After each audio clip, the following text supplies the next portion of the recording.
تو این درس ما میخوایم الفبای اسپانیایی رو بررسی بکنیم. الفبای اسپانیایی درست مثل الفبای انگلیسی میمونه که 2 حرف بیشتر داره. برای اینکه بتونیم تمام واژه‌ها رو درست بخونیم باید یه سری نکات بلد باشیم. در این درس به این نکات میپردازیم.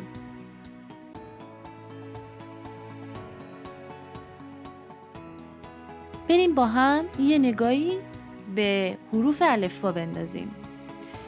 آ صداش آ، ب صداش ب. راجع به حرف ف جلوتر صحبت میکنیم.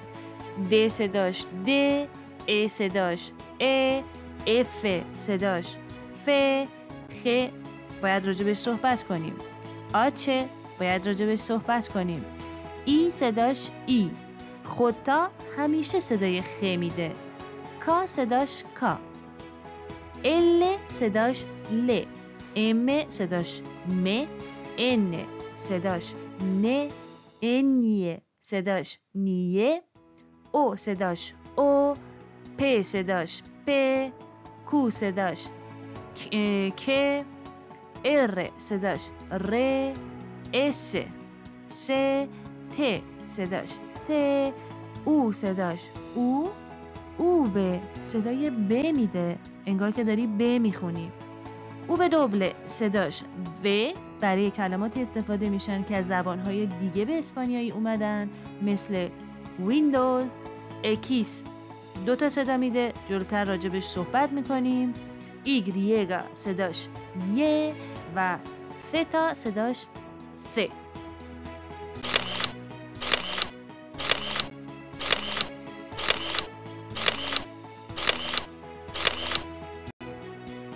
اما حروف صدادار یا لوس وکالز همونایی هستن که ما تو زبان انگلیسی هم دیدیمشون. حروف صدادار حروفی هستن که به ما کمک میکنن تا بتونیم کلمات رو بخونیم. یعنی اگر کلمه حرف صدادار نداشته باشه اصلا خونده نمیشه. این حروف عبارتند از آ، ا، ای، او و او. ولی این حرفی که بررسی میکنیم حرف ث هستش. حرف ث در زبان اسپانیایی 2 تا صدا داره.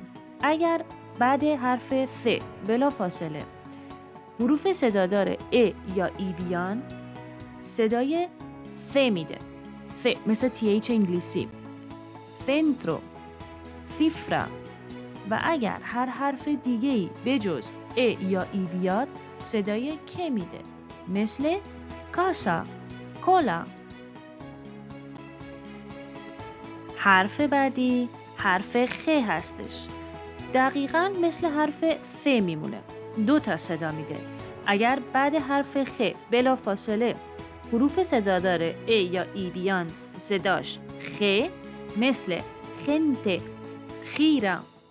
و اگر هر حرف دیگه‌ای بجز این 2 حرف صدادار بیان صدای گ میده، گوما، گریس. حرف آچه خونده نمیشه، یعنی اگر به حرف آچه رسیدیم نباید بخونیمش، مثل اولا.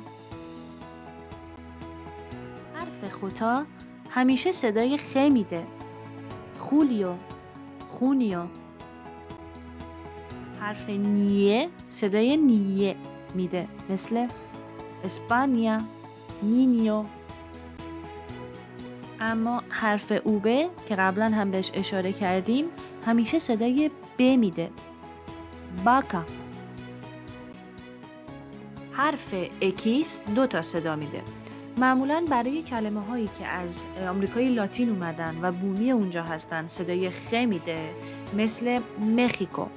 و برای کلماتی که ریشه مشترک با دیگر زبانهای لاتین دارن صدای اکس میده که به گوش ما آشناتره، مثل اکسیستیر. حرف ثتا همیشه صداش ث، TH انگلیسی، ساراگوسا. اگر 2 تا حرف ال کنار هم قرار بگیره صدای ی میده، مثل کاسیاس، یمر. تنها صدای ترکیبی از 2 تا حرف مختلف توی اسپانیایی چه هستش که از ترکیب ف با آچه به دست میاد. چیکو. و اما آخرین نکته از یادگیری الفبای اسپانیایی. اگر بعد حرف کو او ا یا او ای بیاد، او خونده نمیشه، مثل انریکه، آکی. همین قانون رو برای خ هم داریم، یعنی اگر بعد خ او ا یا او ای بیاد، او خونده نمیشه. گرا، گیتارا. امیدوارم از درس لذت برده باشید و الان میتونید همه کلمه های اسپانیایی رو به درستی بخونید، چون خوندن تو اسپانیایی خیلی آسونه.